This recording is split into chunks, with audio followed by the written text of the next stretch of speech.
Hello guys, in my last video we talked about arrays and we focused on integer arrays where we were dealing with numbers and storing numbers inside an array, different values, integer.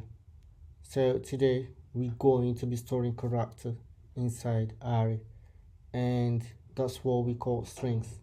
So strings, these are array of character. That's just the definition. Strings are array of character. So here I'm trying to declare an array, and this is the size of the array, and here is the variable name of the array.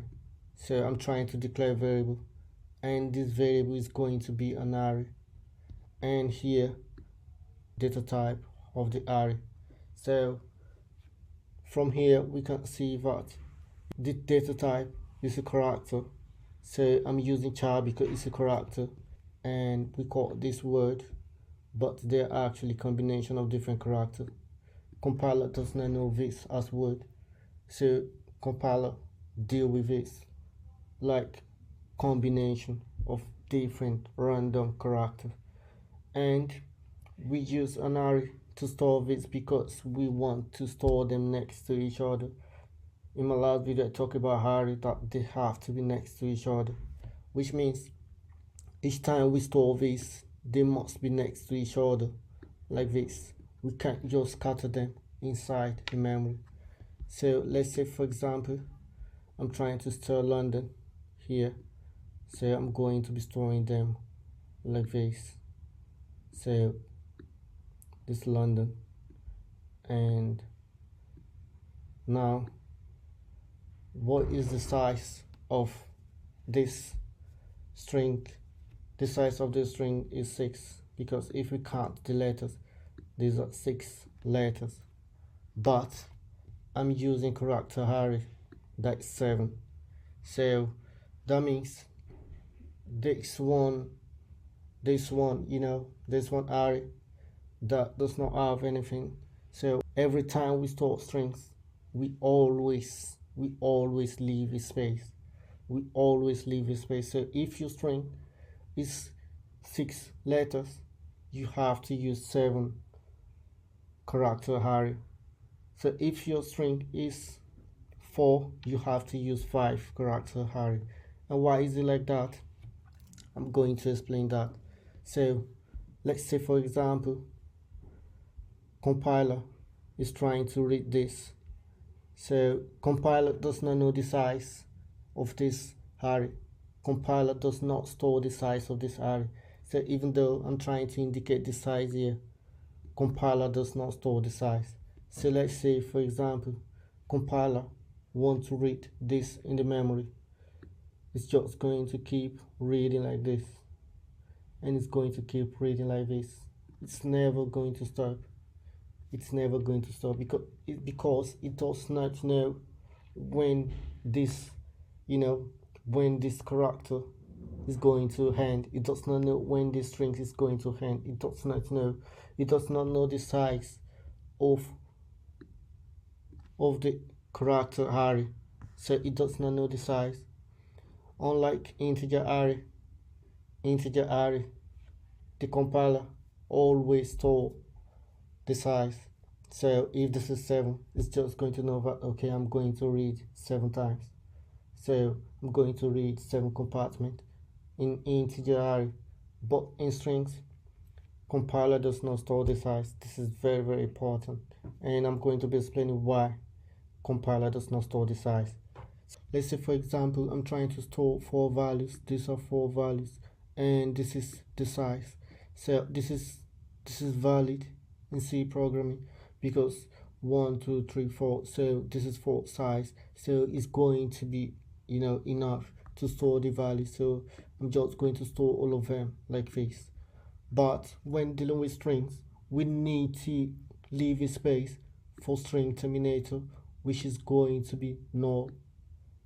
But we don't do this when dealing with integer array, because this this terminator actually means 0 in integer. It means 0 to compiler. That's the meaning. So if we try to interpret this into integer or numbers, it's going to be 0. And in numbers, 0 is a data. So it's a valid data. So it's going to cause confusion. Let's say, for example, here I'm trying to store scores. So at some point, this person has 0. So this is a valid data value. This is valid in numbers. So what if we start reading? If we use no terminator, then compiler is going to read this one. It's going to read this one. It's going to stop. This does not make sense because this 0 is a value that is actually valid in numbers, but it's not valid in strings, and that's why we use this. We use it in string for termination, but we don't use terminator in integer array, because if we're trying to use that as a terminator, it's not going to make sense, because there are some situations where we have to use 0 as a normal value, but in strings, when dealing with character, there's nothing like 0. So 0 just means an empty space. So that's why we use terminator for strings, and we don't use that for integer array. So each time you're dealing with C, we have to understand this, that when we want to store strings of character, we need to make a space for string terminator. And if we're trying to deal with integer array, there's no need for terminator.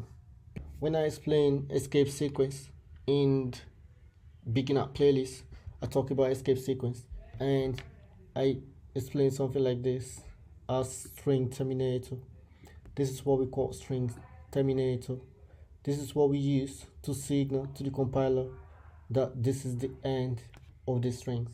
So that's why we always had one more compartment each time we try to book a space for string character. Here this is 6 characters and I'm using 7, which means I'm left with a space that's empty, and this empty space is a signal to the compiler that this is the end of the strings. So once compiler starts reading from here, once it sees an empty space, it's going to stop. That is the end of the string. All you just need to do, you need to book a space for that, terminator.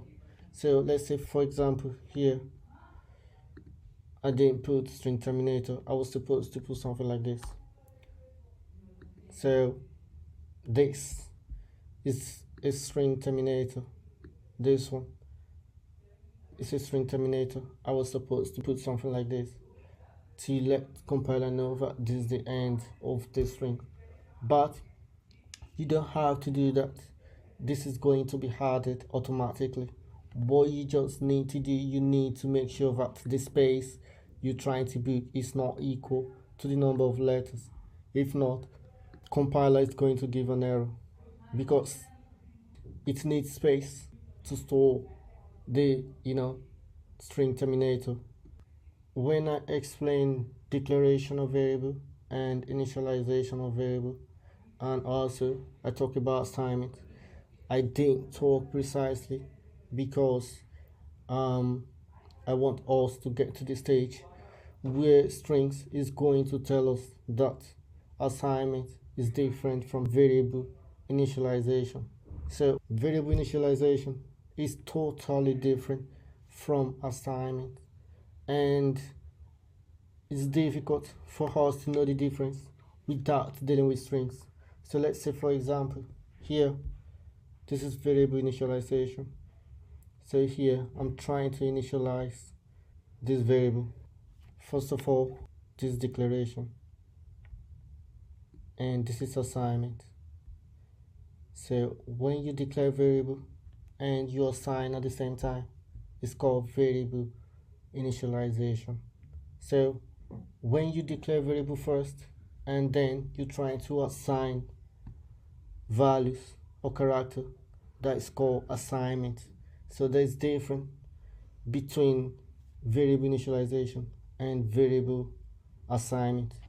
So let's say here I try to declare this variable, say this is valid. Here I'm trying to assign into this variable, so I'm trying to assign here. So this assignment, it's not going to work, which means this is variable declaration and this is assignment. So assignment is trying to store values inside declared variable, that's assignment. But when you declare the variable and you assign at the same time, it's what we call variable initialization. So here this is not going to work because C does not allow assignment after declaration. This is about array. So when you're dealing with array, you need to remember that this is just a language rule. So there's nothing wrong. It's just a language rule that we need to know. So this is going to work, but the last one is not going to work. So here, let's say for example, I'm trying to display enter your city, and I'm trying to put all the values you enter inside this array. So here, this one thing we need to know, that when you're trying to scan string character inside an array, string does not take space. Let's say for example you're trying to put your name. Let's say your name is Don Mark, so there's actually a space. So let's say your name is Don Mark, so this space scanf cannot scan this kind of name. It cannot scan this kind of name because of the space, since this space is actually a string terminator. So once it scans like this and it gets to this space, it is going to ignore the rest, because this space actually means null and it actually means the end of the string. That's what it means to compiler. So this remaining part is going to be left out, is going to be ignored. So we need to take note of this. So when you're scanning, when you're trying to scan names or you're trying to scan character, scanf does not scan space, because space means termination to compiler. So here also, when we're trying to scan, normally we always use address. We always use ampersand. Let's say for example here, we always use ampersand. This is what we call ampersand. So this is called ampersand, and this ampersand means an address. So each time you scan, you have to indicate the address of the variable you want to scan the values into. But when you're trying to scan into an array, you don't need the address. You don't need to indicate the address. So you don't need to use ampersand. So why is it like that? The reason is array always decay to a pointer. So I'm going to be explaining more on this in my next video, because I'm going to talk about array decay to a pointer. So just check my other videos in intermediate playlist, where I'm going to explain why and how array actually decay into a pointer. And this is the reason why we don't need to use ampersand each time we're trying to scan values inside an array. We don't need to use ampersand. We don't need an address. This array, this variable is an address already, and we're going to understand how this turns to an address in my video, which I'm going to be uploading next. So please subscribe, like this video, and see you guys in the next video.